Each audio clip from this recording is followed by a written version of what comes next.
तो आज हम देखेंगे जो कल का प्रॉब्लम बाकी था उसमें प्रॉब्लम कुछ इस तरीके का था। मैं फिर से एक बार थोड़ा सा रिपीट करता हूं कि प्रॉब्लम कुछ हमें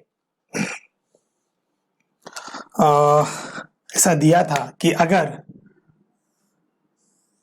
कोई प्रोजेक्टाइल है u स्पीड से हमने उसको फेंका है और वो यहाँ पे आके गिरेगी मान लो, लेकिन उसी साथ साथ हमें ये दिया था कि इधर से ऐसे एयर चल रही है। अगर एयर चल रही है तो जो भी पार्टिकल है उसको आगे की तरफ कोई ना कोई लेके जाने वाला है, उसकी वैल्यू सेम है एक्सेलरेशन ड्यू टू ग्रेविटी इतनी, और ये हमेशा नीचे जी तो रहेगा ही। इसका मतलब इस पार्टिकल पे जब हम उसको फेंकेंगे तो एयर के वजह से वो आगे जाएगा, उस पे फोर्स लगेगा, उसका मास इनटू उस पे जितना एक्सेलरेशन है वो, तो उसके तरफ जी इतना ही एक्सेलरेशन है और नीचे की तरफ एक्सेलरेशन है, ऐसा है। तो ऐसे केस में टाइम ऑफ फ्लाइट जो आया था वो आया था 2u sine theta by g. Okay, और जो रेंज आई थी वो थी, रेंज नहीं सॉरी हाइट, रेंज तो निकाली नहीं हमने, u square sine square theta upon 2g। तो तब हमें ये पता चला एक चीज हमें पता चल गई कि सर टाइम ऑफ फ्लाइट जो है वो 2u साइन थीटा बाई जी जो आ रहा है, या हाइट जो आ रही है, मैक्सिमम हाइट जो आ रही है u square sine square theta upon 2g जो आ रहा है वो सेम है पहले जैसा, कुछ चेंज ही नहीं आया। मतलब कोई पार्टिकल अगर ऐसा फेंक रहा हूं मैं, उसको नीचे की तरफ ग्रेविटी खींच रही है और एयर भी उसको आगे लेके जा रही है, तो वो टाइम जो है जिस टाइम पे वो गिरेगा नीचे वो सेम टाइम रहेगा, टाइम पे कोई चेंज नहीं आएगा अगर ऐसा है। या हाइट पे भी कोई चेंज नहीं आ रहा है, ठीक है। रेंज पे कुछ चेंज आ सकता है कि वो ज्यादा दूर जाके गिरे, उस पे चेंज आ सकता है। तो देखते हैं रेंज का क्या प्रॉब्लम है। तो रेंज जो हम निकालने जा रहे हैं अभी, तो रेंज कुछ इस तरीके से निकालने जाएंगे हम। That is a range R। तो हमारे पास एक बहुत अच्छा सा फॉर्मूला है, that is x is equal to ut plus half a t square. Okay, x मतलब आगे की तरफ जितना उसका डिस्प्लेसमेंट है वो, तो डिस्प्लेसमेंट सर आगे की तरफ तो x मतलब रेंज इतना ही है, तो r is equal to x बोल सकते हैं। हाँ बोल सकते हैं बिल्कुल। अगर आप x is equal to r बोलोगे तो आपको r इज इक्वल टू ये जो u है, u के जगह इनिशियल वेलोसिटी इन x डायरेक्शन लिखना पड़ेगा, और r के जगह r जो है वो टाइम ऑफ फ्लाइट इतना लिखना पड़ेगा। बहुत क्लियर है, जो टाइम ऑफ फ्लाइट आपको दिया है वो ही लिखना पड़ेगा, plus half acceleration in x direction and time of flight का स्क्वायर। सर आपने टाइम ऑफ फ्लाइट क्यों लिया है? क्योंकि डिस्प्लेसमेंट जो लिया है वो पूरा का पूरा लिया है, और पूरे डिस्प्लेसमेंट के लिए जो टाइम लगता है वो टाइम ऑफ फ्लाइट इतना लगता है, और पूरा डिस्प्लेसमेंट रेंज इतना होता है, इसलिए पूरा डिस्प्लेसमेंट रेंज इतना, तो रेंज आराम से निकाल सकते हैं। चलो आप वैल्यू रखते हैं, इसमें एक एक वैल्यू रखते हैं। तो r is equal to ux। Sir ux मतलब इधर का जो है, तो इधर जो वेलोसिटी होती है, आगे की तरफ जो वेलोसिटी होती है, that is a u sine theta. मैं यहां पे u साइन सॉरी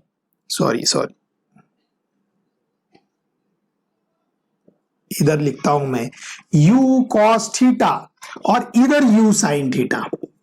ओके, हाँ, तो आगे की तरफ जो वेलोसिटी है u cos थीटा।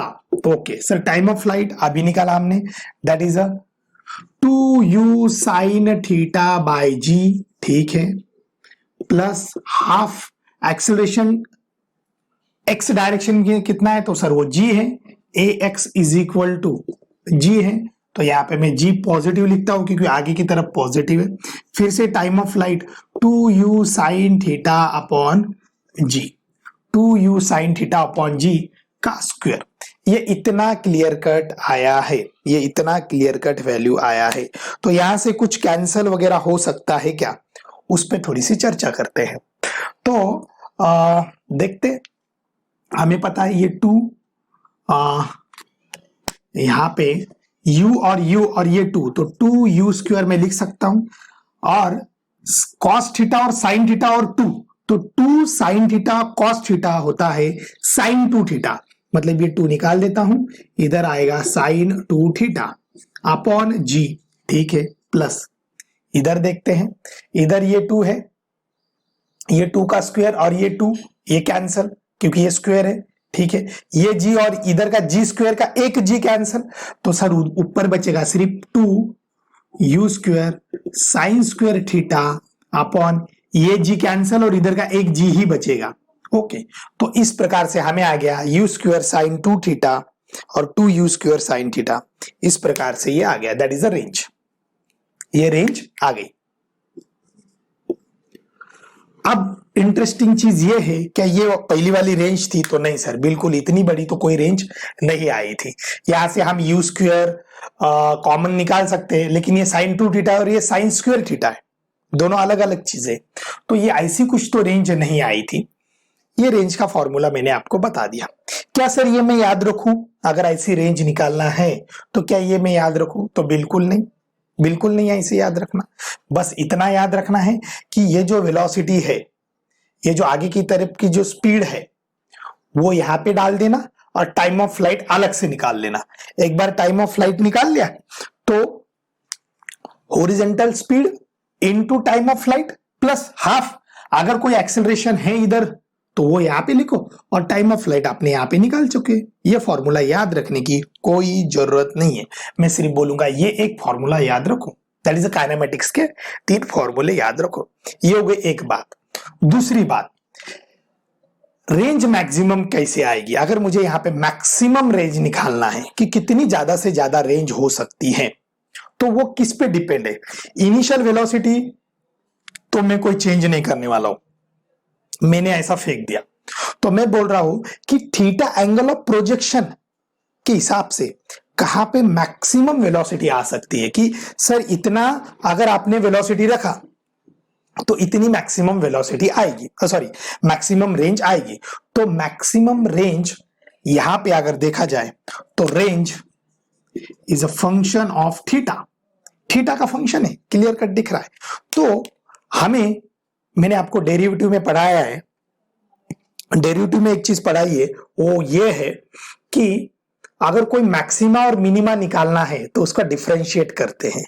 अगर हमें डिफरेंशिएट कर दे हम, तो हमें और उस डिफरेंशिएट को 0 के साथ इक्वेट कर दे, मतलब यहां पे मैं ऐसा कर दूं, डी आर रेंज चेंज होने वाली small change in range upon D theta, अगर ये जिस टाइम पे 0 रहा, इसका मतलब यह है कि सर हमने डी थीटा चेंज किया, थीटा चेंज किया 1 2 3 4 5 6, तो रेंज भी चेंज होते गई, थीटा चेंज किया, थीटा चेंज किया, रेंज भी चेंज होते गई। लेकिन ऐसा एक थीटा आ जाएगा, मान लो 45 डिग्री जैसा पहले आया था, तो 1 डिग्री 2 डिग्री 3 डिग्री ऐसा चेंज करते गया थीटा, और 45 डिग्री आया तो अब रेंज चेंज ही नहीं हो रही, मतलब वो अब वो ज्यादा से ज्यादा रेंज बन गई, अब उससे ज्यादा नहीं बढ़ रही है एक पॉइंट पे, मतलब 45 डिग्री पे चेंज इन 45 डिग्री अगर है तो रेंज अब चेंज नहीं हो रही, मतलब उस टाइम पे 0 है। इसका मतलब हम उस रेंज को मैक्सिमम मान सकते हैं। तो मैक्सिमा निकालने के लिए ये वाला हम अप्रोच यूज करते हैं, इसमें किसी को कुछ डाउट नहीं होना चाहिए। बताइए, कुछ डाउट है? Is there any doubt?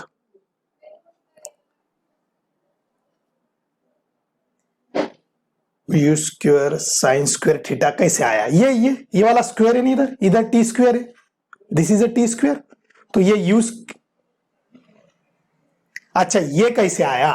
तो इसके लिए बहुत सिंपल है कि मैं अभी मैंने उसका ये यूज किया कि cos theta sine theta and 2 sine theta cos theta is equal to sine 2 theta, 2 cos theta sine theta, मतलब ये फॉर्मूला ही है, दिस इज अ फॉर्मूला कि यहां से अगर मैं ये 2 साइन थीटा और ये कॉस थीटा को मैं बोल सकता हूं साइन 2 थीटा, साइन 2 थीटा मैं बोल सकता हूं, कोई प्रॉब्लम नहीं है, ये ऐसा मैं बोल सकता हूं। ओके, तो वो उस प्रकार से आया, मैंने इसके जगह साइन 2 थीटा रख दिया, ठीक है। अब बात है कि सर इसका डिफरेंशिएट कैसे करें? इसको डिफरेंशिएट कैसे करें, इतने बड़े इसको डिफरेंशिएट कैसे करें। मैंने जितना आपको डेरिवेटिव सिखाया है उतना इसको काफी है। मैंने पहले ही बोला था आपको कि आपको अलग से एक्स्ट्रा मैथ्स पढ़ने की जरूरत नहीं है। मैंने उतना डेरिवेटिव मैंने आपको पढ़ाया है। हाँ, कुछ बच्चे नए होंगे उनके लिए मैं क्षमा चाहता हूं, लेकिन मैंने कुछ रिकॉर्ड लेक्चर्स किए डेरिवेटिव्स के, वो ऐप में डाले नहीं डाले मुझे पता नहीं, लेकिन जिन्होंने भी डेरिवेटिव्स का लेक्चर किया तो उनको इसकी डेरिवेटिव निकालना कोई बड़ी बात नहीं है। सिर्फ यहाँ पे थीटा की जगह पहले एक्स था यहाँ पे, अब यहाँ पे थीटा आ गया, बाकी कुछ नहीं। मैं आपको अभी डेरिवेटिव निकाल के इसकी बताता हूँ कि इसकी डेरिवेटिव क्या आनी चाहिए, यहाँ पे ही बताता हूँ कि, और उसके derivative with respect to theta निकालने के बाद जीरो से कंपेयर करेंगे तो हमें ये आर की वैल्यू उस टाइम पे मैक्सिमम वैल्यू मिलेगी। तो देखो बहुत सिंपल है। पहली बात, ये u g इधर का u स्क्वायर इधर का g, इसको मैं कॉमन ले लेता हूं। ठीक है सर, उसको कॉमन ले लीजिए। मतलब रेंज क्या आएगी, तो range u square upon g, इधर से sine 2 theta, okay, plus 2 sine square theta. ठीक है, ये u स्क्वायर बाय जी मैंने कॉमन ले लिया, इधर भी जी है इधर भी जी है, ये कॉमन ले लिया तो इधर बचा साइन 2 थीटा, इधर बचा 2 साइन स्क्वायर थीटा। बस अब इसका डेरिवेटिव निकालना है इसका, क्योंकि ये तो डेरिवेटिव नहीं है तो कॉमन ले लिया मैंने। u भी कांस्टेंट है, g भी कांस्टेंट है, उसको कॉमन ले लिया मैंने। अगर मैं उसको कॉमन लेता हूं तो मैं उसका अभी डेरिवेटिव निकालने जा रहा हूं, that is a dr by d theta. तो r की वैल्यू ये है, तो यहाँ पे ही निकालता हूं। नहीं, ये थोड़ा सा यहाँ पे मैनेज नहीं होगा, तो देखो u square by g, okay, ये इतनी जगह कब काम में आएगी। हाँ, d r by d theta निकालने जा रहा हूं तो u square by g as it is, okay. अब इसको डी थीटा निकालता हूं, इसका डिफरेंशिएट करना है। मतलब पहले साइन 2 थीटा का डिफरेंशिएट करना है, पहले जो डिफरेंशिएट करना है साइन 2 थीटा का, और उसके बाद मुझे डिफरेंशिएट करना है 2 साइन स्क्वायर थीटा को, 2 साइन स्क्वायर थीटा को डिफरेंशिएट करना है मुझे। ये हो गया डिफरेंशिएशन। अभी निकाला नहीं है, बस ये मैं बता रहा हूं कि ये डिफरेंशिएशन हो गया। मतलब ऐसा करेंगे कि पहले सर डेरिवेटिव डिफरेंशिएट इसको करेंगे फिर इसको करेंगे। सर इसको क्यों नहीं किया, अरे वो उसको कॉमन ले लिया, बाकी कुछ नहीं। देखो आप u square by g as it is, ठीक है सर, कोई प्रॉब्लम नहीं है। इसको बाद में जीरो के साथ इक्वेट करना है, जीरो के साथ मैं बाद में करूंगा, मतलब इसको ऐसे इधर जीरो के साथ इक्वेट करेंगे। हाँ, साइन 2 थीटा का डेरिवेटिव, सर मुझे साइन 2 थीटा का डेरिवेटिव पता नहीं, लेकिन मुझे साइन का डेरिवेटिव पता है। साइन का डेरिवेटिव होता है कॉस थीटा, ओके, लेकिन 2 है। सर जब 2 अगर अंदर कोई थीटा के साथ या अंदर एक्स के साथ कुछ आता है तो उसका भी डेरिवेटिव करते हैं हम, और उसको मल्टीप्लाइड करते हैं। बस सिंपल, मतलब चेन रूल, उसके अंदर घुस के भी डेरिवेटिव करना है। इसको मानना है कि ये सिर्फ साइन फंक्शन है। अगर ये साइन फंक्शन है तो इसका डेरिवेटिव आ जाएगा, साइन 2 थीटा का डेरिवेटिव आ जाएगा कॉस 2 थीटा, ओके। लेकिन थीटा सिर्फ अकेला नहीं है, उसके साथ 2 भी है, तो इसका भी डेरिवेटिव लेना पड़ेगा। 2 थीटा का डेरिवेटिव आ जाएगा 2, मतलब डेरिवेटिव ऑफ 2 थीटा क्या आ जाएगा, डेरिवेटिव ऑफ 2 थीटा, 2 कॉमन, और डेरिवेटिव ऑफ थीटा, ये D theta by d theta कितना आ जाएगा, ये तो 1 है, तो ये 2 एज इट इज, ये 1 खत्म, मतलब 2 आ जाएगा। मतलब यहां पे मैं 2 इधर ना लिख के, नहीं तो ऐसा लगेगा कि ये इसका ही है, मैं 2 इधर लिखता हूं, ठीक है। इसका डेरिवेटिव हो गया। अब इसका डेरिवेटिव निकालते, इससे सर ये 2 कॉमन ले लो, 2 कॉमन ले लो, ठीक है, 2 कॉमन। साइन स्क्वायर थीटा का डेरिवेटिव, साइन स्क्वायर थीटा का डेरिवेटिव बहुत सिंपल है सर, क्योंकि वो पावर वाला फॉर्मूला, ये वाला फॉर्मूला कि साइन स्क्वायर मतलब ये वाला n x raised to power n minus 1 का फॉर्मूला। तो अगर कोई x raised to power n का डेरिवेटिव निकालना है, derivative of x raised to power n निकालना है तो n, तो यहाँ पे पावर कितना है, 2 है, ओके। तो यहाँ पे 2, x के जगह यहाँ पे पूरा साइन थीटा है, साइन स्क्वायर -1 थीटा। हाँ सर, और अब बस हो गया, बाकी कुछ नहीं उसमें, बस उतना ही है उसमें, बाकी तो मुझे कुछ नहीं दिखाई दे रहा है। और फिर बाद में ये होने के बाद साइन का डेरिवेटिव क्या है, कॉस थीटा, खत्म। तो ये आ जाएगा 2 साइन 2 - 1 मतलब 1 ही, तो साइन थीटा कॉस थीटा, खत्म खत्म। ये इसका डेरिवेटिव, इसका तो 2 एज इट इज, और साइन स्क्वायर थीटा का डेरिवेटिव आ गया 2 sine theta cos theta, 2 sine theta cos theta. ये क्लियर कट डेरिवेटिव आ गया। मेरे ख्याल से इसमें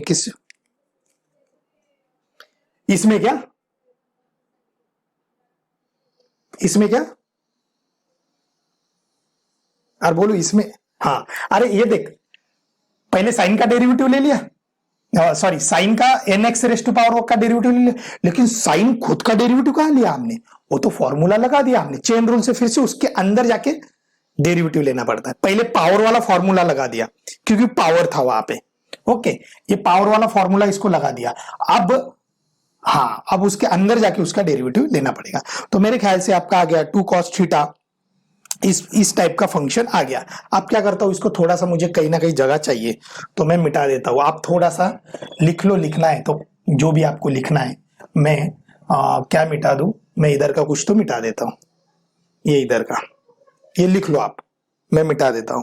मिटाओ क्या बोलो, जब आप बोलोगे तब मैं मिटा देता हूं। मिटा दूं, ओके ओके ओके, ये मैं मिटा देता हूं। स्क्रीनशॉट भी निकालना है निकाल लो।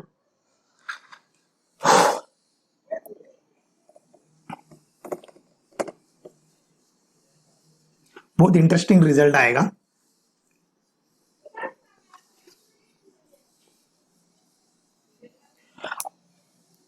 Okay,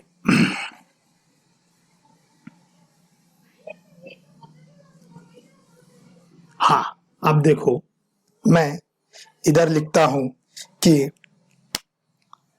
D R by D theta, तो सर अभी अभी आपने निकाला D R by D theta, ये निकाला, ये पूरा D R by D theta है, u square by g, okay, u square by g, 2 cos theta, 2 cos 2 theta, और इधर से प्लस 2, आपको पता है 2 sine theta cos theta sine 2 theta होता है, तो अभी अभी देखा हमने साइन 2 थीटा, ओके। अब इसको हमें D R by D theta क्या करना है, जीरो के साथ इक्वेट करना है। इसको जीरो के साथ इक्वेट कर दिया तो आपको इधर क्या बचेगा, इधर u square by g, okay, ये यू स्क्वेयर बाई जी, इधर से मैं 2 कॉमन ले लेता हूं, 2 कॉमन, इधर क्या बचा cos 2 theta plus 2 sine 2 theta, okay, ये इतना बचा है बस, बाकी ये 2 भी कॉमन ले लिया, ये 2 भी कॉमन ले लिया। अब ये यू स्क्वेयर बाई जी इधर जाने के बाद ये तो जीरो ही हो जाएगा, ये पूरा जीरो ही हो जाएगा, मतलब इधर क्या बचा सर, इधर बचा cos 2 theta plus sine 2 theta is equal to 0। इतना क्लियर कट हमें इक्वेशन मिल गया, ओके। अब मैं क्या करता हूं, यहाँ पे कुछ तो sine 2 theta is equal to minus cos 2 theta, okay. Sine 2 theta इधर आने के बाद माइनस हो जाएगा, एक कोई तो माइनस हो जाएगा, ये माइनस या वो माइनस, बाकी कुछ नहीं है। तो इधर sine 2 theta upon cos 2 theta, sir इधर -1 बचा, और ये हो गया tan 2 theta is equal to -1, okay, tan 2 theta is equal to -1। इसका मतलब tan 2 थीटा तभी -1 आता है, मतलब अगर मैं थीटा की वैल्यू बोलूं तो वो तभी -1 आता है जब -135 होता है, मतलब tan 135 ये -1 होता है, tan 135 -1 होता है, ओके। तो 135 -1 हो गया, तो इसका मतलब ये हुआ सर कि 135 degree is equal to 2 theta हो गया। अगर 135 degree is equal to 2 theta हो गया, इसका मतलब थीटा की वैल्यू कितने आ जाएगी, 130 मतलब 60, कितनी बोल रहा, 67.5 डिग्री, यस। इसका मतलब यह हुआ कि जब मैं 67.5 डिग्री पे प्रोजेक्ट करूंगा तो मुझे मैक्सिमम रेंज मिलेगी। और पहले किस में था, पहले किस में था 45 डिग्री पे था, पहले किस में था 45 डिग्री। सर ये क्यों ज्यादा बढ़ गया, क्यों 67 क्यों हो गया, मतलब जो एंगल ऑफ प्रोजेक्शन पहले ऐसा 45 डिग्री था, अब ऐसा ज्यादा क्यों हुआ, अरे ऐसा नीचे था ना तो जल्दी नीचे आ जाएगा, अब एयर है, एयर होने की वजह से थोड़ा सा और ऊपर कर लो उसको, क्योंकि इधर से एयर कंटिन्यू बम्बार्ड हो रही है, विंड आ रही है तो उसको थोड़ा सा ज्यादा करना पड़ेगा वही रेंज लाने के लिए, मैक्सिमम रेंज लाने के लिए। तो ये आ जाएगा 67.5 डिग्री। इसमें किसी को कुछ डाउट नहीं चाहिए। इज देयर एनी डाउट, बताइए प्लीज, कुछ डाउट है क्या? ओके ओके, अब मैं इसका थोड़ा सा आपको शॉर्टकट बताता हूं कि जो रेंज आती है वो शॉर्टकट में रेंज का जो मैक्सिमम रेंज थीटा जो आती है उसको शॉर्टकट में कैसे कर दे और फिर हम उसको इस पे अप्लाई कर दे कि वाकई ये आंसर आ रहा है क्या, इतना सारा निकालने की जरूरत है क्या, वाकई ये आंसर आ रहा है क्या। चलो मैं ये मिटा देता हूं अभी। तो यहां से थीटा 67.5 डिग्री पे आ गया। ठीक है, एक मैं ट्रिक बताने जा रहा हूं आपको।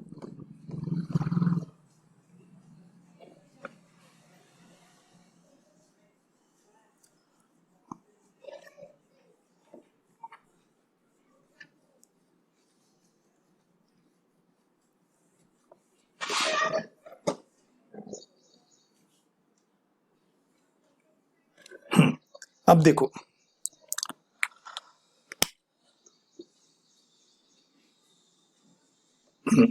अब मैं ट्रिक बताता हूं कि मैक्सिमम रेंज कैसे निकाले, कौन से एंगल पे 67 पॉइंट, मतलब अगर ऐसा कुछ, ये तो बहुत सिंपल, मतलब इतना सारा करने की जरूरत है क्या अगर मैं आपको ट्रिक बता दूं तो देखो क्या कर लेना। पहली बात तो पहले एक्सेलरेशन किधर है, एक्सेलरेशन किधर है वो निकाल लेना। तो सर इस केस में एक्सेलरेशन इस पॉइंट पे, अगर इस पॉइंट की मैं बात करूं, कोई भी एक पॉइंट ले लो, शुरुआत वाला जनरली ले लो, शुरुआत वाले पॉइंट पे एक्सेलरेशन हमेशा नीचे है और इधर से हमेशा विंड आ रही है, मतलब एक्सेलरेशन आगे भी है और उतना ही है, एक्सेलरेशन आगे भी है और उतना ही है। ओके, तो सर इसका नेट एक्सेलरेशन कितना होगा? तो नेट एक्सेलरेशन ये होगा, this is a net acceleration, ये वाला नेट एक्सेलरेशन होगा। ओके, आपको पता ये होगा √2g, क्योंकि ये सेम है, ये सेम है। ओके ठीक है, अब क्या करना, जो नेट एक्सेलरेशन है, नेट एक्सेलरेशन जो है उसको अपोजिट साइड एक्सटेंड करना, उसको अपोजिट साइड एक्सटेंड करना। पहले क्या निकालना, नेट एक्सेलरेशन, बाद में उसको अपोजिट साइड एक्सटेंड करना, और एक बार आप अपोजिट साइड एक्सटेंड किए, ये एंगल कितना है अभी, ये जी है, ये जी है, ये आपको पता है, ये 45 डिग्री है, ये भी 45 डिग्री है, ये भी 45 डिग्री है। ओके, अब मैं शॉर्टकट बताने जा रहा हूं आपको, क्योंकि ये जी है, ये जी है, ये 45 डिग्री। तो जो रेंज होगी, अच्छे से समझो आप, पहले एक चीज मुझे बताइए, ये 45 तो ये भी 45 डिग्री, ये 45 अपोजिट 45, ये 90 डिग्री, ठीक है, और ये 90 और ये 45, सर ये पूरा 135 डिग्री। Okay 135 degree. तो अब देखो पहले क्या करना है, पहले नेट एक्सेलरेशन निकालना है, फिर क्या करना है सर, फिर उसके अपोजिट एक लाइन निकालना है और वो पूरा एंगल देखना है, ये पूरा, अगर ये मैं पूरा एंगल देखूं, ओके, तो मुझे ऐसा पता चल रहा है कि इसका जो एंगल बाइसेक्टर है, इसका जो एंगल बाइसेक्टर है, अच्छे से समझो उस चीज को। ओके, इसका जो एंगल बाइसेक्टर है, किसका, इस ग्राउंड का, और इसका जो एंगल बाइसेक्टर है वो आपकी मैक्सिमम रेंज रहेगी। तो एंगल बाइसेक्टर सर, ये ग्राउंड है, ओके, और ये जो है ये नेट का पीछे की तरफ है, और ये एंगल कितना है 135, इसका एंगल बाइसेक्टर कुछ इस तरफ होगा, और ये 135 है, तो ये ऑटोमेटिक कितना आ जाएगा आपका 67.5 डिग्री। तो ये ही आपकी मैक्सिमम रेंज देगा, this is a maximum range. Okay, मतलब इतना शॉर्टकट है कि कुछ नहीं, ग्रेविटेशन एक्सेलरेशन निकालो, नेट एक्सेलरेशन निकालो और पीछे की तरफ उसको कर दो, एक्सटेंड कर दो, और उसको ग्राउंड के साथ एंगल ले लो, और उसके ग्राउंड के साथ जो भी एंगल आ रहा है 135 आ रहा है ग्राउंड के साथ एंगल, उसका हाफ कर दो, एंगल बाइसेक्टर खत्म। वही आपकी वो जो ये जो एंगल है, ये वाला एंगल ग्राउंड के साथ 67.5 डिग्री, यही तो अभी आया था आंसर, यही तो अभी आया था आंसर। कोई डाउट है सर? वो 45 वाला बताओ, कि 45 वाला भी ट्रिक लगता है कि जो आपने थीटा 45 पे मैक्स सिंपल नॉर्मल केस के लिए निकाला था, तो उसके लिए भी देखते हैं। ये मैं मिटा देता हूं।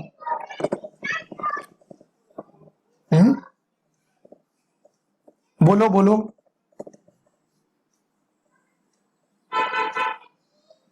रिपीट करूं? ठीक है, देखो मुझे निकालना क्या है सर, हमें निकालना है कि ऐसा कौन सी वैल्यू होगी थीटा की जहां पे मैक्सिमम रेंज आएगी, जहां पे मैक्सिमम रेंज आएगी। पहली बात तो रेंज का फॉर्मूला निकालो, और रेंज का formula dr by D theta is equal to 0 के साथ इक्वेट करो, आपको मैक्सिमम मिल जाएगा। dr बाई डी थीटा के साथ इक्वेट करो, आपको मैक्सिमम मिल जाएगा। दूसरा ये वाला, तो दूसरा क्या करना है आपको, सिंपल, ये जाने दो, अभी मैं अपनी केस बताता हूं जो सिंपल वाली थी आपली, कि ये सर इधर ग्राउंड है, इधर ये है, और हमेशा नीचे की तरफ एक्सेलरेशन रहेगा। अभी विंड नहीं है, नो विंड, कुछ विंड नहीं है, विंड एयर कुछ भी नहीं है, कुछ भी नहीं। ओके, अगर एयर वगैरह कुछ भी नहीं है तो सिर्फ और सिर्फ नीचे की तरफ रहेगा। हाँ सर बिल्कुल रहेगा नीचे की तरफ, आपने बोला था।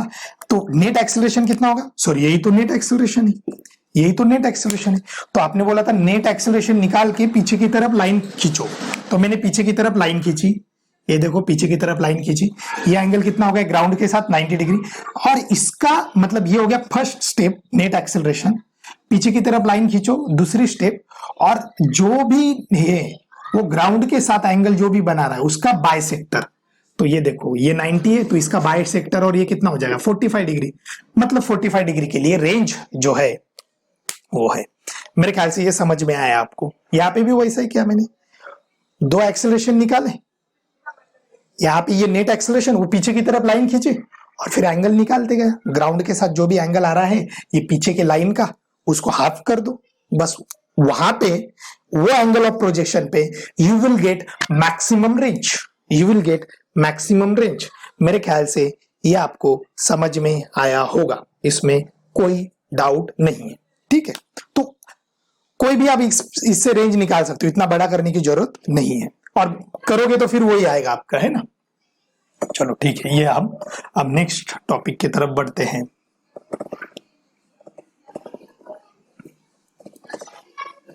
तो मैं पहले ही बोल रहा हूं कि इतने सारे फॉर्मूले याद करने की जरूरत नहीं है। मैंने जो अप्रोच बताया है बस उस अप्रोच से आपको कोई भी फॉर्मूला निकालना या कोई भी वैल्यू निकालना आसान होगा।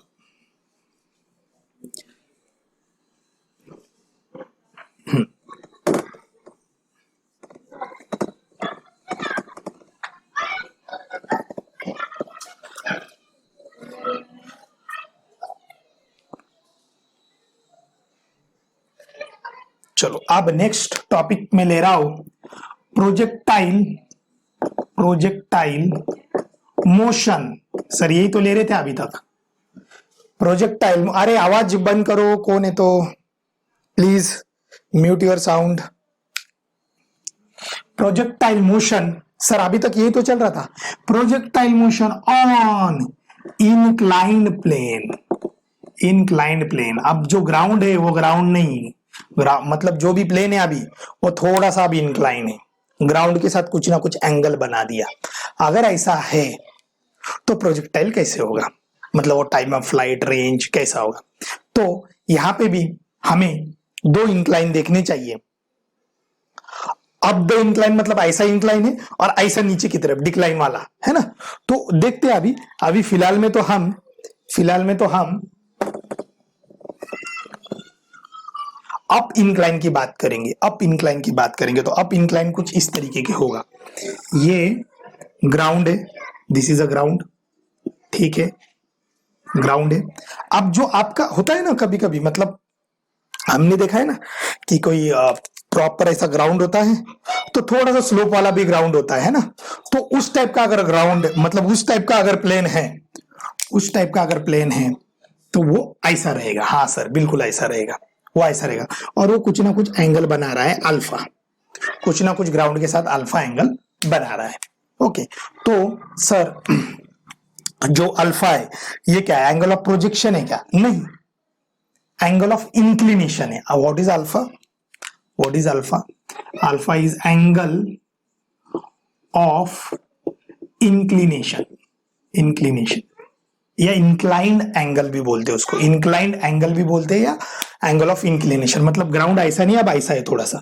अगर ऐसा है तो आपको पता है कि जो ग्राउंड अगर सीधा सीधा होता और यहाँ पे अगर मैं कुछ बॉल रखता, यहाँ पे कुछ बॉल रखता, तो ये अपनी जगह से हिलती नहीं जब तक आप इसको हिलाओगे नहीं, जब तक आप इसको डिस्प्लेस नहीं कराओगे तब तक ये बॉल इधर उधर नहीं जाएगी। लेकिन वही अगर मैं इसको ग्राउंड के साथ थोड़ा सा इंक्लाइन कर दूं तो बॉल नीचे नीचे आएगी। इसका मतलब बॉल को कोई तो नीचे ला रहा है, और सर जो भी नीचे लाता है उसको फोर्स होता है, और फोर्स है मतलब नीचे की तरफ एक्सेलरेशन है। हाँ बिल्कुल, वही एक्सेलरेशन की अभी हम डिस्कस करेंगे, चर्चा करेंगे। ओके, तो आसानी से बात है कि सर अगर इधर कुछ रख दूं तो हम वो नीचे आएगा तो कुछ ना कुछ एक्सेलरेशन से आएगा। तो नीचे आने का सर एक्सेलरेशन आपने बताया, ग्रेविटी जी, और वो लेकिन सीधा सीधा नीचे आने का एक्सेलरेशन जी था। वो सीधा सीधा नीचे अगर कोई आ रहा है तो एक्सेलरेशन जी से आएगा, दैट इज 9.8 मीटर पर सेकंड स्क्वायर। मतलब जो भी बॉल ऐसा सीधा सीधा नीचे आ रहा है तो वो हर सेकंड में उसकी स्पीड 9.8 मीटर पर सेकंड से चेंज होगी। नीचे आ रहा है तो बढ़ेगी, ऊपर जा रहा है तो घटेगी। ओके, लेकिन सर ये तो नीचे नहीं आ रहा है, ये तो ऐसा इंक्लाइन है, तो क्या यही जी रहेगा 9.8, क्या कुछ और रहेगा? बस आज उस पर मैं चर्चा करने वाला हूं। तो देखो आप, हाँ, तो यहां पे कोई पॉइंट है, यहां पे कोई बॉल है या जो भी है। ओके, या अगर है तो मुझे पता है ग्राउंड की तरफ, टुवर्ड्स द ग्राउंड, बॉल किधर भी रहे टुवर्ड्स द ग्राउंड सर हमेशा जी ऐसा नीचे की तरफ होता है, जी नीचे। लेकिन बॉल तो नीचे नहीं आ सकता, उसमें से गड्ढा खोल के थोड़ी नीचे आएगा, है ना, गड्ढा करके थोड़ी नीचे आएगा वो बॉल, बराबर है ना। तो सर वो तो इधर ही आएगा, है ना। लेकिन इधर कौन लाने वाला है उसको, उसका एक्सेलरेशन कितना है? अगर कोई बॉडी नीचे आती तो उसको जी नीचे लाता, लेकिन ये नीचे नहीं आ रहा है, ये ऐसा आ रहा है, तो उसको जी ही नीचे ला रहा है। क्या जी का कोई वैल्यू है, जी का कोई कंपोनेंट है वो नीचे ला रहा है? उस पर अभी हम चर्चा करेंगे। तो देखो, अब ये जी नीचे है। ओके, अगर मैं इसको एक्सटेंड करूं नीचे तो ये 90 डिग्री हो जाएगा। हाँ सर बिल्कुल 90 डिग्री हो जाएगा। तो ये 90 डिग्री, तो ये जो अल्फा है, ये जो एंगल है, ये हो जाएगा 90 माइनस अल्फा, 90 माइनस अल्फा। ठीक है, अब इस जी के दो कंपोनेंट करता हूं मैं, दो कंपोनेंट करता हूं। एक कंपोनेंट मतलब आप इसको ही ग्राउंड मान रहा हो, ऐसा समझो इसको ग्राउंड मान रहा हो। तो इसको अगर आप सर ग्राउंड मान रहे हो ना, तो फिर उस केस में ये वाली एक मतलब ये 90 डिग्री, ओके, और इसको पैरेलल ये वाली, तो ये दो रिस्पॉन्सिबल है यार। इसको जो है ये ऐसे दो जने रिस्पॉन्सिबल हैं, इसको जो है ऐसे दो जने रिस्पॉन्सिबल है। तो एक तो पैरेलल, अगर ये नीचे नीचे नीचे नीचे नीचे आएगा तो ये 90 माइनस अल्फा, मतलब अल्फा 0 हो जाएगा, और ये नीचे नीचे ग्राउंड का जी इधर आ जाएगा। ठीक है, अब इस बॉल को नीचे लाने के लिए ये वाला जो रेड कलर का जो इधर है वो रिस्पॉन्सिबल है, तो आपको पता है ये 90 माइनस अल्फा है, तो ये वाला जो एंगल है, ये वाला एंगल, ये अल्फा हो जाएगा। हाँ सर ये तो अल्फा हो जाएगा, कैसे? और ये 90 है ना, ये पूरा 90 है, ये यहां से लेके यहां तक 90 है, उसमें से ये 90 माइनस अल्फा, तो ये अल्फा, या ये अल्फा है तो ये 90 माइनस अल्फा। ठीक है, और जिस तरफ एंगल होता है तो ये इस जी का कंपोनेंट इधर रहेगा, जिस तरफ एंगल है उधर रहेगा जी कॉस अल्फा, और इधर रहेगा जी साइन अल्फा। इसका मतलब बॉल को नीचे लाने के लिए जी साइन अल्फा रिस्पॉन्सिबल है, ना कि जी। सर फिर जी कब रिस्पॉन्सिबल होगा? यहाँ पे गड्ढा कर दे, तो जी लाएगा उसको, गड्ढा है ही नहीं, तो फिर जी साइन अल्फा रिस्पॉन्सिबल है। इसका मतलब अब जो एक्सेलरेशन है जो कि इंक्लाइन प्लेन पे मोशन हो रहा है, जो कि इंक्लाइंड प्लेन पे जो मोशन हो रहा है उसके लिए कौन रिस्पॉन्सिबल है? तो जी साइन अल्फा, ना कि जी। बराबर है, समझ में आ गया। सर अगर ये नीचे ऐसा होता तो, या ऐसा नीचे होता, ऐसा ऐसा ऐसा ऐसा ऐसा ऐसा, तो बॉल इधर नहीं जाती, फिर ये जी साइन अल्फा तब नहीं रहता क्या? बेटा अगर ये इधर इधर ऐसा नीचे होता तो अल्फा की वैल्यू 0 होती। हाँ सर, फिर साइन 0 0, इसका मतलब फिर ये कंपोनेंट नहीं रहता, सिर्फ 0 रहता। फिर उस टाइम पे कॉस अल्फा, सर फिर अल्फा की वैल्यू भी 0, तो कॉस 0 1, तो सिर्फ उसके नीचे की तरफ जी रहता। हाँ सर, तब दो कंपोनेंट नहीं रहते, सिर्फ इसी केस में दो कंपोनेंट है। तो मैं बोल सकता हूं कि g sine alpha is responsible for this motion, downward motion. तो इसका मतलब सर अगर मैं बॉल को छोड़ दूं तो इस तरफ, बोलो बेटा,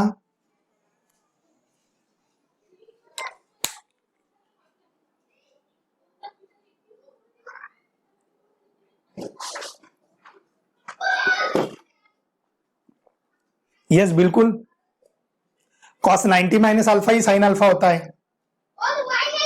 cos 90 minus alpha is a sine alpha, ठीक है ना सर? मैं यहां पे अगर एंगल कॉस 90 माइनस अल्फा लू, साइन अल्फा ही हो। Cos 90 minus theta sine theta होता है ना, चलता है, कोई प्रॉब्लम नहीं। तो देखो नीचे जो बॉल आ रहा है तो वो है एक्सेलरेटेड मोशन, ओके। और अगर बॉल कोई आप पीछे की तरफ उसको ढकेलोगे तो वो होगा, मतलब पीछे की तरफ वो रिटार्डेशन, मतलब ऐसा फेंक दिया आपने, जैसा पहले ऐसा ऊपर फेंकते थे ना, तो वो स्पीड उसकी कम कम कम कम होती जाती थी, तो वो तो रिटार्डेशन मोशन हो गया ना, रिटार्ड हो रहा है ना बॉल, या डी एक्सेलरेट हो रहा है ना बॉल, तो पीछे की तरफ ये एक्सेलरेटेड है तो पीछे की तरफ डी एक्सेलरेटेड या रिटार्डेटेड, कुछ भी बोलो आप, डी एक्सेलरेटेड मोशन। तो ये जो मोशन है ये एक्सेलरेटेड रहेगा और ये मोशन है ये डी एक्सेलरेटेड रहेगा, और इधर के तरफ जी साइन अल्फा से बॉल नीचे आएगा। अब मैं जैसा मैंने इधर अल्फा बोल दिया तो इधर मैं साइन अल्फा बोलूंगा, इसमें किसी को डाउट नहीं होना चाहिए। सर ये जी साइन क्यों आया, जी कॉस क्यों नहीं आया, ये जी कॉस क्यों आया, साइन क्यों नहीं आया? ये कंपोनेंट आपके सामने है, इसमें किसी को कुछ डाउट होगा तो बोलो, नहीं तो मैं आगे बढ़ता हूं। बताइए, इज देयर एनी डाउट? कोई डाउट है? ओके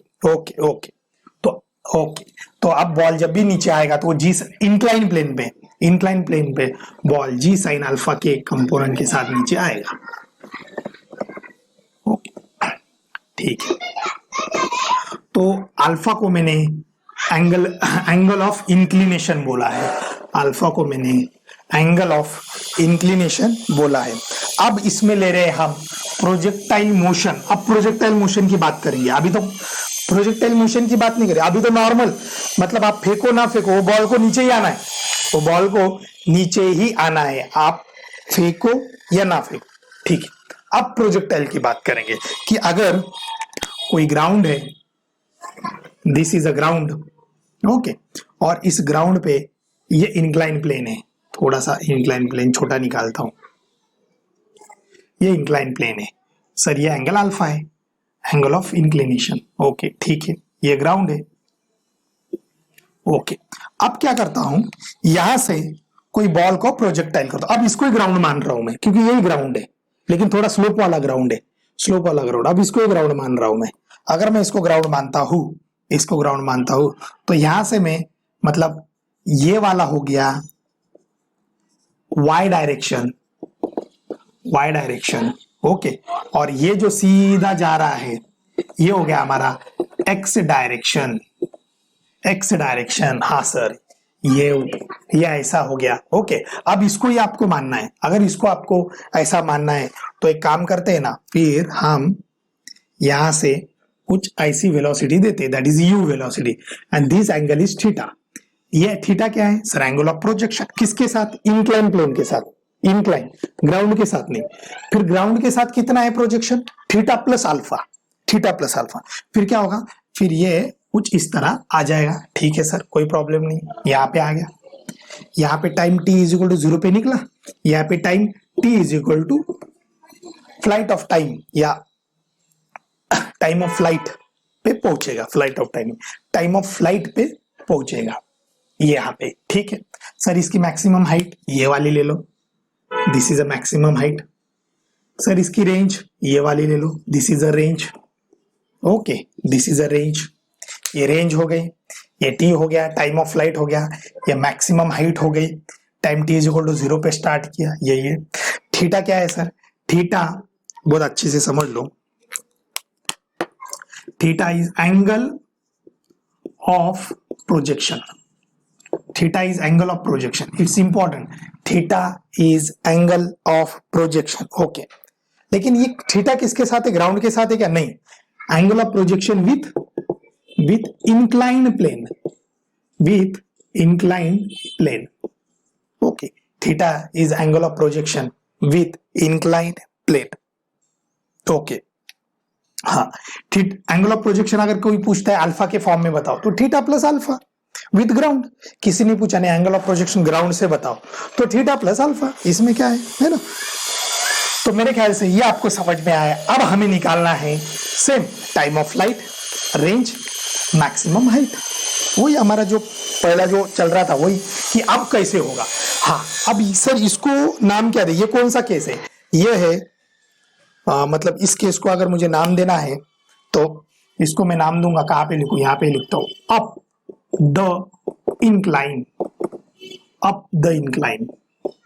फिर सर आप है मतलब डाउन वाला भी है क्या? हाँ, डाउन द इंक्लाइन भी है, नीचे नीचे की तरफ, फिर ऐसा होगा वो ऐसा होगा। हाँ सर बिल्कुल, तो ये आपको अच्छे से समझा होगा। अब हम वन बाय वन देखेंगे, टाइम ऑफ फ्लाइट क्या है, ये क्या है, वो क्या है, वो सब कुछ देखेंगे।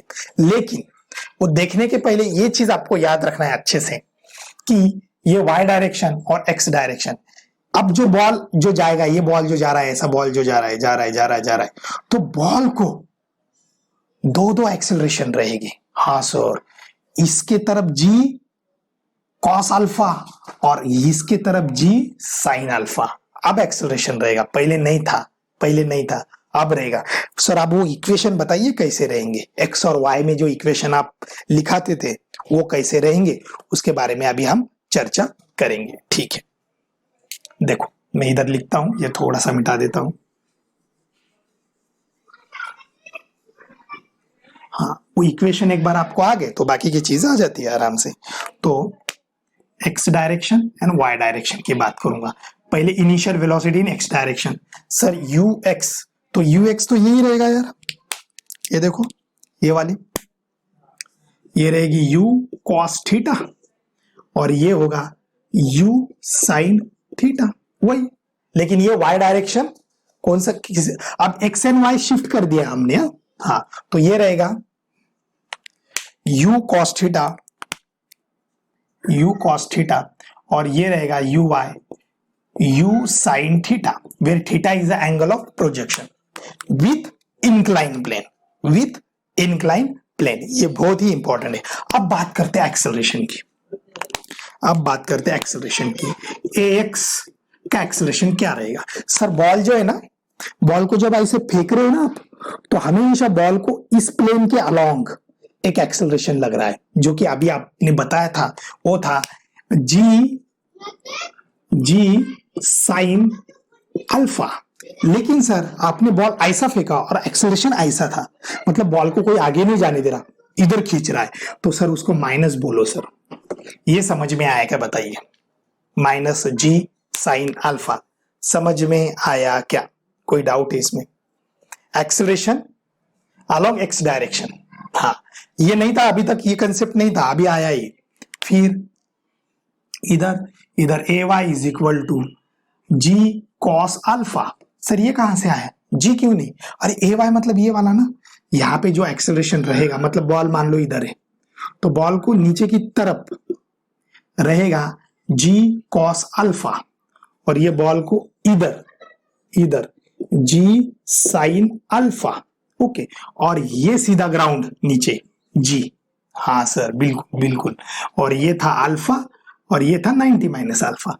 मेरे ख्याल से ये आपको समझ में आना चाहिए, इसमें कोई डाउट नहीं होना चाहिए, बराबर है। तो ये ax, हाँ, कौन सा, okay okay okay okay, it must be minus g cos alpha, it must be minus g cos alpha. Yes, a y के डायरेक्शन में हमेशा नीचे माइनस जी रहता है, तो यहाँ पे भी जी कॉस अल्फा ही, माइनस जी कॉस अल्फा ही रहेगा। ए एक्स का देखना माइनस लिखा ना, अरे माइनस देखना, तेरा डायरेक्शन किधर है, तू किधर भेज रहा है, एक्स किधर है, एक्स इधर है ना, तू इधर भेज रहा है ना, दिस इज एक्स ना, एक्स डायरेक्शन, और ये वाई डायरेक्शन। तो तू बॉल को ऐसा फेंक रहा है लेकिन एक्सेलरेशन इधर की तरफ है, आगे है क्या, नहीं, पीछे की तरफ है। तो ये देख जी साइन अल्फा इधर है, ये अल्फा और ये अल्फा होना चाहिए। ओके ठीक है, थीटा नहीं अल्फा, तो ये minus g sine alpha and minus g cos alpha, इसमें किसी को कुछ डाउट नहीं होना चाहिए। चलो नेक्स्ट वाला इक्वेशन सर, नेक्स्ट ये वाला equation, v is equal to u plus a t, velocity, final velocity is equal to initial velocity, acceleration ये। लेकिन सर आप x की बात कर रहे तो x ले लो, और गैलीलियो ने बताया कि अगर x डायरेक्शन में वेलोसिटी चाहिए तो वो x ही रिस्पॉन्सिबल है उसको। यस बिल्कुल, तो vx as it is, ux किधर है, मैं सभी इक्वेशन लगा के बता रहा हूं कि हाँ इक्वेशन यहाँ पे कैसे लगेंगे, फिर बाद में तो आपको पता है टाइम ऑफ फ्लाइट एंड ये नो कैसे निकालते हैं। देखो इधर इधर कितना है, u cos थीटा, तो यहाँ पे मैं u cos थीटा लिखूंगा, ठीक है सर। ax किधर है, पीछे की तरफ है, x पीछे की तरफ है, माइनस g साइन अल्फा, और स्मॉल t मतलब vx आ गया u cos theta minus g sine alpha. What about this, vy is equal to uy plus ay into t। vy क्या आएगा सर, ui जो है u साइन थीटा, ठीक है, u sine theta minus ay क्या है, g cos alpha into T, g cos alpha into T, ये इतना सिंपल रहेगा। चलो नेक्स्ट इक्वेशन, नेक्स्ट वो वाला, v square is equal to u square plus 2as, v square is equal to u square plus 2as।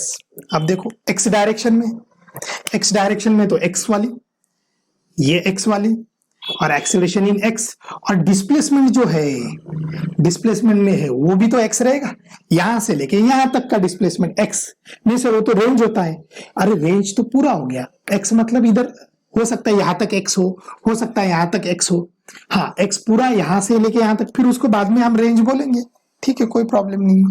चलो ये equation कैसे लिखेंगे, एज इट इज, ux क्या है सर, ux ये है u cos theta, u square cos square theta plus 2 ax क्या है सर, g साइन अल्फा, लेकिन इधर है, ये देखो माइनस g साइन अल्फा, इधर आप प्लस लिखने की जरूरत नहीं है, और इंटू x। ओके हाँ, what about vy square is equal to uy square plus 2auy। अब x के जगह यहाँ पे y लिखना पड़ेगा। y क्या है sir, y this is a range, sorry height, projectile की हाइट y के डायरेक्शन में प्रोजेक्टाइल की हाइट, तो uy कितना है, u साइन थीटा, लेकिन उसका स्क्वायर, तो यहाँ पे स्क्वायर कर देता हूं, ठीक है सर, माइनस 2ay कितना है, ay नीचे g cos alpha minus g cos alpha, और y खत्म। This is your equation, second equation ऐसा कुछ आएगा। ओके मतलब अल्फा कहां पे आ रहा है और थीटा कहां पे आ रहा है वो मैं बता रहा हूं, हर इक्वेशन में आपको अल्फा थीटा का कॉम्बिनेशन मिलेगा, इसका मतलब ये अल्फा बहुत इंपॉर्टेंट है, ठीक है।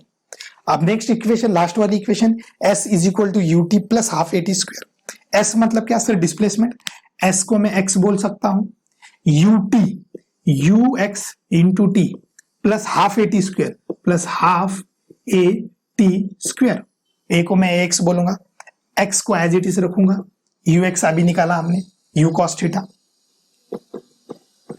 t plus half a x क्या है, ये g साइन अल्फा, लेकिन माइनस में है, g sine alpha into t square, ये माइनस इधर कर देता हूं एडजस्ट, ये माइनस खत्म। वैसा ही ये भी हो गया, ये भी हो जाएगा, y is equal to direct equation ही लिखता हूं, u cos थीटा की जगह u sin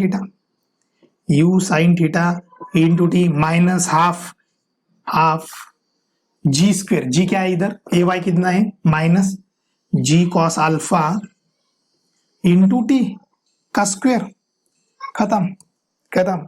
इस प्रकार से हम सभी के सभी इक्वेशंस आराम से लगा सकते हैं, इसमें कोई डाउट नहीं है, कोई डाउट नहीं।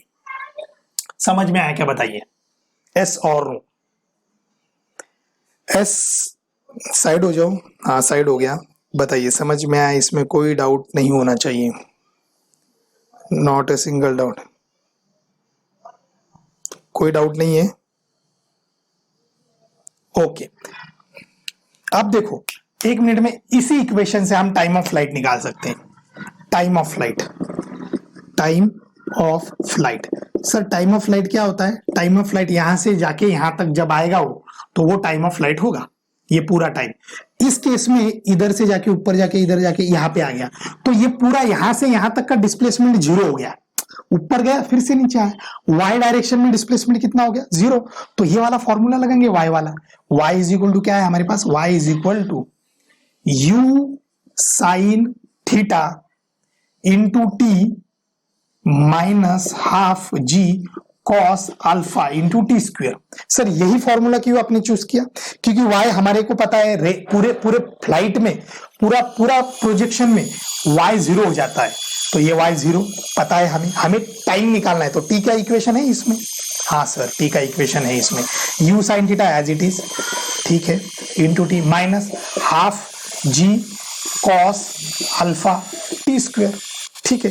ये इधर लेके आता हूं, इसको इधर लेके आता हूं, अगर मैं इसको इधर लेके आया तो ये half g cos alpha t square into u sine theta t, यहां से ये टी और ये टी गया, तो यहाँ पे एक ही टी बचा है, यही तो टी है वो टाइम ऑफ फ्लाइट वाला, यही तो टी है कि यहाँ पे मैं टाइम ऑफ फ्लाइट का जो है ये टी एज इट इज रखता हूँ यहाँ पे, और इधर यू साइन थीटा, ये 2 इधर लेके आता हूं, 2 अपॉन ये जी कॉस अल्फा, और ये सर टाइम जो है ये टाइम ऑफ फ्लाइट है, तो टाइम ऑफ फ्लाइट क्या आ गया हमारा, time of flight t small t क्या आ गया हमारा, time of flight 2u sine theta upon g cos alpha,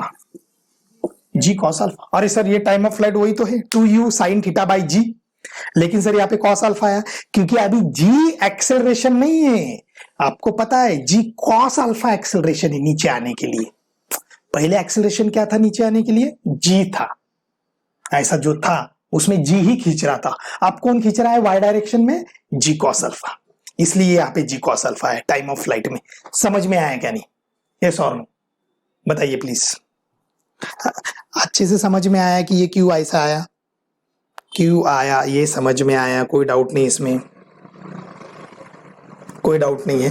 क्या हम इसी बेसिस पे हाइट निकाल सकते हैं, ये वाली हाइट निकाल सकते हैं? अगर मुझे हाइट निकालना है ये वाली हाइट, तो सर अगर ये वाली हाइट निकालना है ना, तो ये वाला इक्वेशन लगाइए, ये वाले इक्वेशन में vx फाइनल वेलोसिटी, यहाँ पे फाइनल वेलोसिटी vx ये वाला इक्वेशन लगा सकते हैं, या हाइट निकालना है तो ये वाला निकाल, ये रेंज के लिए है ये वाला, इसमें y है तो ये y मिल जाएगा, ये y है, ठीक है। ay पता है हमें, uy पता है, इनिशियल वेलोसिटी पता है, और vy आपको पता है, हाइट पे vy 0 हो जाता है, और यहाँ पे vy कितना है, हाइट पे सबसे टॉप पे वेलोसिटी 0 हो जाती है, कौन सी, वर्टिकल, हॉरिजॉन्टल नहीं। तो यहां से इस इक्वेशन से हम रेंज आराम से निकाल सकते, इस इक्वेशन से हम रेंज आराम से निकाल सकते। तो मैं अभी रेंज निकालता हूं 2 मिनट में, ये मैं मिटा दूं, कैन आई रफ इट, बताइए क्या मैं इसको रफ, हाँ अरे ये तो रफ करने दे, ये तो रफ करने दे, ओके बस हाइट निकालता हूं, रेंज कल निकालेंगे। हाँ रेंज निकालना, सॉरी हाइट निकालना है, height maximum height from incline plane, incline plane कोई और नहीं, ग्राउंड से नहीं, ये इंक्लाइन प्लेन है ना, ये वाली हाइट निकालना है, ये वाली ओके। तो सर ये तो y है, ये तो y डिस्प्लेसमेंट है, और यहाँ पे मैक्सिमम वेलोसिटी मतलब ऊपर सबसे वेलोसिटी इन y डायरेक्शन तो 0 होती है। तो ये इक्वेशन हम आराम से लगा सकते हैं, ये वाला इक्वेशन वी वाई का square is equal to u y का स्क्वायर प्लस 2ay। ओके, तो यहाँ पे y मतलब क्या है, यही तो मैक्सिमम है जब ये वेलोसिटी 0 हो जाएगी, this is a 0। U y क्या, ये वाला u square sine square theta minus 2 a y के जगह जी कॉस अल्फा डाल दीजिए, ये मैंने माइनस ले लिया उसका पहले ही। और y क्या है, यही तो है maximum height h, maximum height जो है वो कैपिटल H। खत्म, इधर 0 ये इधर लेके आता हूं तो ये हो गया 2g cos alpha into h is equal to u square sine square theta. यहां से कुछ कैंसिल होता है क्या, देखो, नहीं तो फिर h is equal to u square sine square theta upon 2g cos alpha, और यही तो आया था u square sine theta upon 2g। h जो आया था हमारा पहले जो आया था वो यही तो था, u square sine square theta upon 2g था, क्योंकि वो y डायरेक्शन में सिर्फ ग्रेविटी लग रही थी। अभी g कॉस अल्फा आया है क्योंकि अभी कॉस अल्फा लग रहा है नीचे की तरफ y डायरेक्शन में। यस और नो बताइए, समझ में आया, अच्छे से समझ में आया कोई? तो रेंज, हाँ सर, मतलब सर टाइम ऑफ फ्लाइट और ये आराम से निकाल पा रहे हैं हम, क्योंकि जी कॉस अल्फा वाला कंसेप्ट लगा दो, खत्म कर दो। लेकिन रेंज का थोड़ा सा फिर से, जैसा विंड में रेंज बहुत लंबा गया था, तो यहाँ पे भी रेंज का फिर से थोड़ा सा प्रॉब्लम आएगा, है ना, क्योंकि ये दोनों जो है वाई डायरेक्शन पे ज्यादा डिपेंड है, चाहे हाइट हो और चाहे टाइम ऑफ फ्लाइट हो, क्योंकि वाई डायरेक्शन का यूज करते, दोनों के वाई इक्वेशन यूज करते। रेंज में एक्स का यूज करते और एक्स में दिक्कत चली जाती है, क्योंकि एक्स में अभी एक्सेलरेशन आ गया, देखो एक्स में जी साइन अल्फा वाला एक्सेलरेशन आ गया, तो सर रेंज चेंज होगी, पहले जैसी रेंज नहीं आएगी। तो यहां पे रुकते हैं और कल हम रेंज के बारे में बात करेंगे। बोलो बेटा, बोलो क्या? अरे नहीं नहीं नहीं नहीं, आई कांट टेक, मैं मेरा थोड़ा सा अलग हेयर है। नहीं नहीं बेटा, मैं नहीं ले सकता, सॉरी। हेलो बोलो।